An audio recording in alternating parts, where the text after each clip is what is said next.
Hello, bonjour everyone!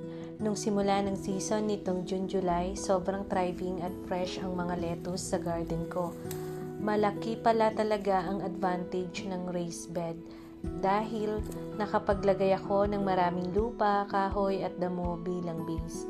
Sa ngayon, kailangan ko nang magtanim ng bagong batch dahil na-harvest na ang karamihan sa mga naunang lettuce. Isa ang lettuce sa pinakapaborito naming gulay dahil araw-araw namin itong kinakain at nagagamit. Kaya sulit na sulit ang pagtatanim nito.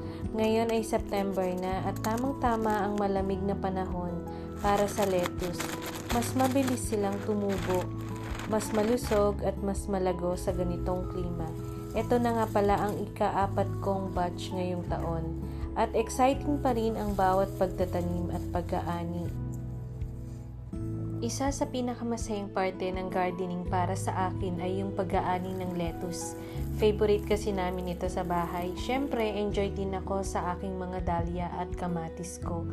Kayo naman, anong halaman ang pinakamasaya kayong alagaan?